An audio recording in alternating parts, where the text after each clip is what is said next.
కాకినాడ జిల్లా పెద్దాపురంలో అమానుష ఘటన జరిగింది. ప్రేమ పేరుతో వలవేసి పెళ్లి చేసుకున్నాడో ప్రబుద్ధుడు. ఆపై వ్యభిచార కూపంలోకి ఆమెను నెట్టి ప్రాణాపాయ స్థితికి తెచ్చాడు. 17 ఏళ్ల వయసులో ఉత్సాహంగా తిరగాల్సిన బాలిక మానసిక పరిస్థితి బాగోలేక ఆసుపత్రిలో అచేతనంగా పడి ఉంది. అనకాపల్లి జిల్లాకు చెందిన 17 ఏళ్ల బాలికకు పెద్దాపురంలోని ఎన్టీఆర్ కాలనీకి చెందిన చందు అనే వ్యక్తి ప్రేమ వల విసిరాడు. మాయమాటలు నమ్మిన ఆమె ఇంటి నుంచి బయటకు వచ్చి అతని వెంట వెళ్ళింది. తల్లిదండ్రులు అన్ని చోట్ల వెతికారు. న్యాయం చేయాలని అనకాపల్లి జిల్లా పోలీసులను ఆశ్రయించారు.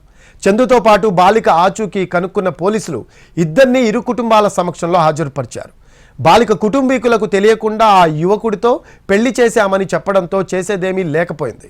ఇకపై అత్తింట్లోనే ఉండాలి అంటూ బాలికను పెద్దాపురం తీసుకువెళ్లారు. అత్త నీలిమ డబ్బు సంపాదించాలన్న ఆశతో వ్యభిచారం చేయాలి అంటూ బాలికను బలవంతం పెట్టింది. ప్రతిఘటించిన బాలిక కొద్ది రోజులుగా నరకం అనుభవించింది. ఇదే క్రమంలో రకరకాల మందులు ఆమెతో బలవంతంగా మింగించినట్లు తెలుస్తోంది. పరిస్థితి అదుపు తప్పకుండా శరీరం సహకరించక కాళ్ళు చేతులు వంకర్లు తిరిగి నోట మాట రాక అపస్మారక స్థితికి చేరింది. గతేడాది డిసెంబర్ 28న బాలికను అత్తింటివారు కాకినాడలోని జీజీహెచ్లో చేర్పించారు.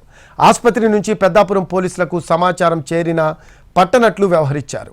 బాలిక తల్లిదండ్రులు చేరుకొని ఆమెను ఈ నెల 10న ఆసుపత్రి నుంచి తీసుకువెళ్లారు. అనకాపల్లి జిల్లాలో కొన్నాళ్లు చికిత్స చేయించిన పరిస్థితి కుదుటపడలేదు. విశాఖలోని నిమ్స్లో ఈ నెల 20న చేర్పించారు. ఆమె మానసిక పరిస్థితి ప్రమాదకరంగా ఉండడంతో తర్వాత విశాఖలోని మానసిక వైద్యశాలలో చేర్చారు. పెద్దాపురం పోలీసులు స్పందించక తప్పలేదు. బాధితురాలి తల్లి నుంచి ఫిర్యాదు స్వీకరించి ఈ నెల 26న కేసు నమోదు చేశారు. ఈ ఘటన గతేడాది డిసెంబర్లో చోటు చేసుకున్న తొక్కిపెట్టడం పెద్దాపురం పోలీసులు మిన్నంటకుండటంపై విమర్శలు వెల్లువెత్తుతున్నాయి.